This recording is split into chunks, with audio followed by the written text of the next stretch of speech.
nations. There's no video that justifies an attack on an embassy. October 8th, at a San Francisco fundraiser, President Obama pushes the idea the threat from al-Qaeda is waning. And today, al-Qaeda is on its heels, and Osama bin Laden is no more. Then, the next day, October 9th, the State Department provides off-camera a blow-by-blow account of the Benghazi attack. Reporters learned the compound was overwhelmed by an organized assault. Fighters armed with machine guns, mortars, and possibly rocket-propelled grenades. October 10th, Congress holds a contentious hearing on the attack in Libya, and Americans learn that State Department officials, despite being warned of escalating attacks, refused to beef up security in Libya.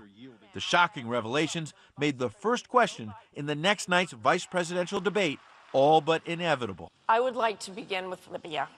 And turned questions about what really happened in Benghazi into one of the most heated issues of the presidential campaign. Beyond the controversy over who said what are bigger issues. Next, Special Report investigates what Benghazi reveals about President Obama's foreign policy. Is it smart diplomacy or geopolitical correctness? Fox's chief intelligence correspondent Catherine Herridge asks, if you're reluctant to call terrorism by its name, can you ever defeat the terrorists? We have no information to suggest that it was a pre-planned attack. We've seen rage and violence directed at American embassies over an awful internet video. It was a spontaneous reaction to what had just transpired in Cairo. Does the Obama administration have a problem calling the threat by its name? There's no question that they have avoided the use of the word terror. Former Congressman Porter Goss was head of the CIA under President George W. Bush. We can't ignore criminal acts. We can't ignore terrorist acts. Goss says the risk of ignoring terrorism is especially high in a part of the world awash in lethal weapons, and Libya was just such a part of that world. Case in point, a mysterious Libyan ship picked up in Turkey on September 6th, just 5 days before Ambassador Chris Stevens, Information Management Officer Sean Smith, and former Navy SEALs Tyrone Woods and Glenn Doherty were killed during the extended terrorist assault in Benghazi. According to an initial September 14th report by the Times of London, 400 tons of cargo was on board, some of it humanitarian, and it was reportedly also holding a large consignment of weapons headed for Syria's rebels. The ship and its cargo are a huge warning sign that the situation on the ground in Libya is vastly more dangerous than even the State Department may have realized. Even before the well-organized massive attack in Benghazi that killed an ambassador who knew well the threat from al-Qaeda in the region was large and growing. What do you think al-Qaeda looks like today, especially in North Africa? It's much stronger. It's spreading out. So there's no question in your mind that al-Qaeda is stronger in North Africa today than it was 4 years ago? Oh, absolutely. We've got all kinds of new franchise operations. The Benghazi attack and the administration's reaction to it suggests to Goss that this White House doesn't get it. The problem is they're avoiding reality, and bad things happen when you avoid reality, and unfortunately we've just seen that. We are in a stronger position today than we were 4 years ago. P.J. Crowley, former United States Assistant Secretary of State for Public Affairs under President Obama, believes the president's anti-terror policies are paying off, particularly in places like Libya. We've gone through a dramatic transition, called the Arab Spring. These transitions to democracy are a repudiation of everything that bin Laden stood for and tried to achieve, through violent means. Crowley says you don't make Americans safer with words that inflame. You do it by winning over those we can work with. We're at the stage where we need partnerships to solve any meaningful crisis around the world. The United States can never do that alone. Do you believe that there are a lot of dead Americans as a result of this administration's refusal to call the threat what it is? I do. Show signs of weakness. They take that as an opportunity and they will attack. What did the president say, and when did he say it? That question is one of the most explosive in the presidential campaign. Could the election turn on the answer? After the break. The Benghazi terror attack, the White House response, the November election. Democrats accuse Republicans of gotcha politics. Republicans say this is an issue that cuts to the heart of the election. this much is certainly true. It's an issue that is not going away soon.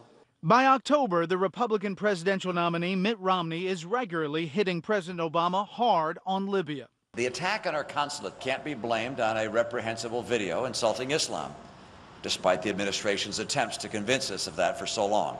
But Obama Deputy Campaign Manager Stephanie Cutter insists the only reason it's a political issue at all is because Romney and Ryan are making it one.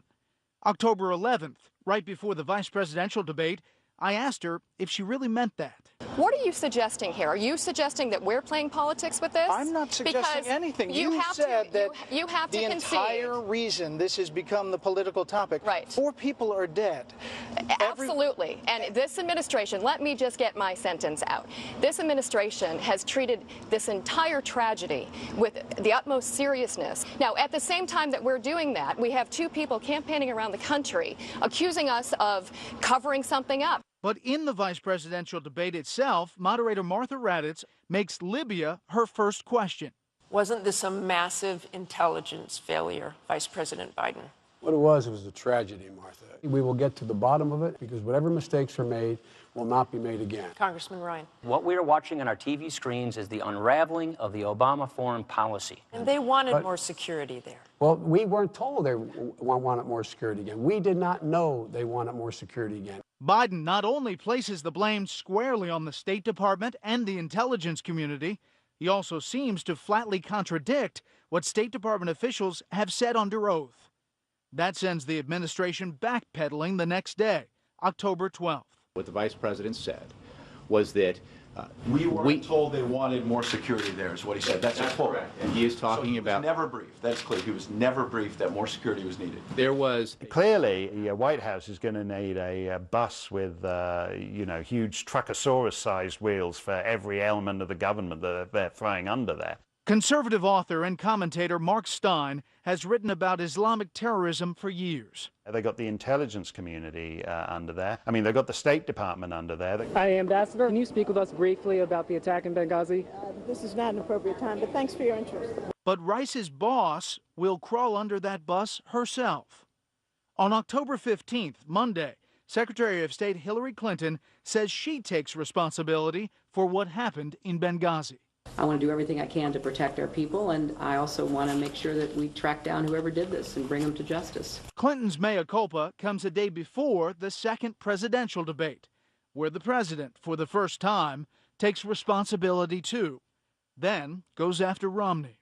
The day after the attack, Governor, I stood in the Rose Garden and I told the American people that this was an act of terror, and the suggestion that anybody in my team would play politics or mislead when we've lost 4 of our own, Governor, is offensive. That set off an exchange that may go down as one of the most remarkable in the history of televised presidential debates.